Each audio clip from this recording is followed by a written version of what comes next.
Mardi 4 septembre, bonjour à toutes et à tous et bienvenue dans cette nouvelle édition du journal de la rédaction. Sur Grand Littoral TV en images et en 8 minutes, voici le journal de la rédaction. D'abord les prévisions météo de ce mardi, après le soleil hier pour la rentrée, voici la pluie et la grisaille malheureusement aujourd'hui toute la journée.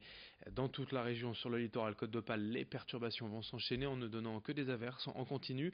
Un temps grillé et humide en ce mardi avec des températures de saison, 18 degrés à Calais et à Saint-Omer, 19 degrés à Dunkerque, on en reparle juste après ce journal.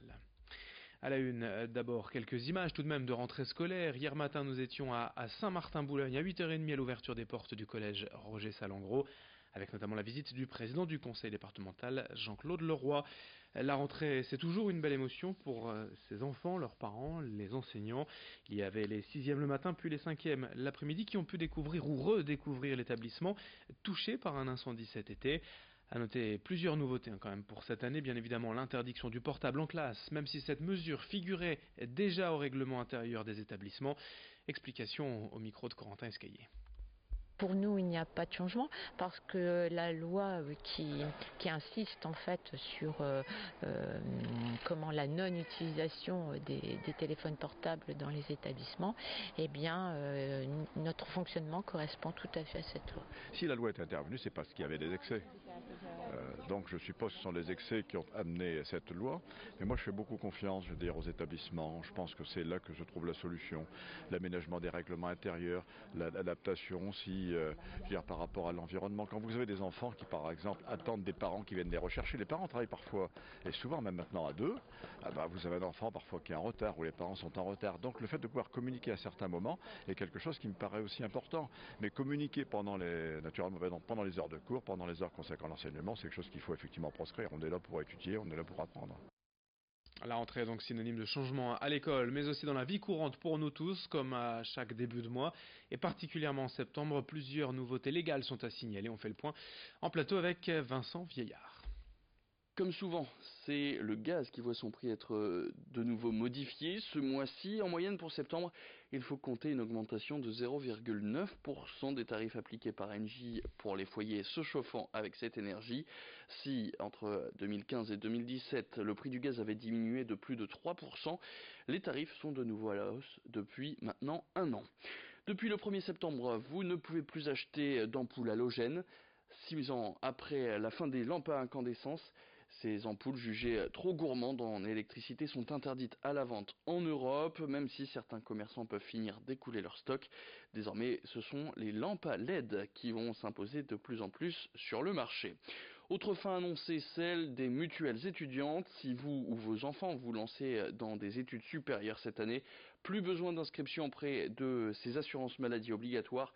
Les étudiants sont désormais automatiquement rattachés au régime général, ce qui leur permet d'économiser 217 € de cotisation. Et puis enfin, les pesticides néonicotinoïdes sont bannis en France après plusieurs années de controverses. Ces produits utilisés surtout par les agriculteurs pour lutter contre les chenilles ou les pucerons étaient aussi l'un des responsables du déclin de la population des abeilles en France. Merci Vincent pour ces explications. Plusieurs colonies de frelons asiatiques identifiées et détruites ces dernières semaines dans la Côte d'Opale. Quelques nids avaient déjà été découverts l'an dernier, mais cette année la présence de ces insectes hyménoptères est en très nette augmentation. C'est le cas aussi des guêpes ou des bourdons. Plusieurs colonies ont ainsi été recensées récemment à Lick, Polinkov ou encore Doudoville. Ces spécimens de frelons peuvent être particulièrement dangereux, surtout en cas d'allergie. Ils sont tout de même bien reconnaissables avec leurs pattes jaunes. Plutôt agressif, le frelon asiatique pique avec un dard comme d'autres volants, mais il peut aussi projeter son venin à distance. Si vous constatez en tout cas un nid chez vous, n'intervenez pas seul, appelez un professionnel. Explication à ce propos au micro de Morgane Rélan. C'est du papier mâché, donc elles construisent ça simplement avec des débris de végétaux, donc les feuilles mortes, tout ce qui peut traîner, et avec leur salive. Donc le mélange vous fait une espèce de cellulose, donc de papier. On les détecte visuellement, bien évidemment, donc le nid n'est malheureusement pas toujours visible, mais bon, au niveau de l'efficacité du traitement, ça ne change rien. Le but du jeu, c'est de détruire simplement la colonie. Ce n'est pas de retirer le nid. Beaucoup de clients me disent: monsieur, venez me retirer le nid. Je leur dis: écoutez, si je peux le retirer, je vous le retire. Mais ce n'est pas toujours le cas. Effectivement, l'objectif c'est la destruction de la colonie tout simplement. L'avantage de cette nouvelle génération, c'est qu'on a une protection oculaire, c'est-à-dire qu'un frelon qui essaiera de vous inoculer du venin à distance ne le pourra pas grâce à cet écran facial justement qui vous protège. Et puis à Samé, dans l'arrière-pays boulonnais, le chantier de la Maison du Cheval est en cours et les travaux avancent bien. D'ici quelques mois, cet équipement dédié entièrement à la race boulonnaise devrait ouvrir ses portes. C'est la communauté de communes de Dèvres et Samé qui en est à l'origine. Inscrit au cœur du territoire historique de cette race de trait, la Maison du Cheval proposera notamment une clinique, des locaux spécialisés pour la filière, un espace de documentation, de restauration, ainsi bien évidemment que 15 box pour accueillir comme il se doit plusieurs chevaux. C'est un projet de 5 millions d'euros financé en partie par le Conseil régional Hauts-de-France pour 2 millions d'euros. Morgane Renan s'est rendue sur place lors d'une visite de chantier.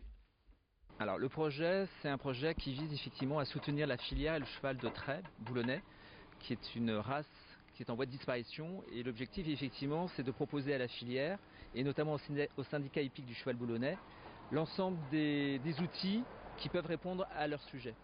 Nous on considère qu'on n'est pas des éleveurs, on n'est pas des naisseurs, on n'est pas des vétérinaires, donc on va essayer de proposer le bâtiment à des socioprofessionnels qui assurent son fonctionnement. On est aux alentours de 5 millions d'euros d'investissement, pour lequel on a eu le soutien de l'ensemble des collectivités de l'État, à savoir la région Hauts-de-France avec une intervention à hauteur de 2 millions d'euros, le département à hauteur de 500 000 euros, l'État avec une subvention de 750 000 euros, et puis bien évidemment la communauté de communes de Dèvres-Samé qui assure le reste du financement. À la fin de ce journal, merci à toutes et à tous de l'avoir suivi. Merci de votre fidélité sur Grand Littoral TV. D'autres images, d'autres informations bien sûr dans un instant, avec notamment vos prévisions météo et vous le verrez. C'est la grisaille et la pluie qui vont malheureusement dominer cette journée. On fait le point dans une poignée de secondes. Très belle journée à toutes et à tous en notre compagnie.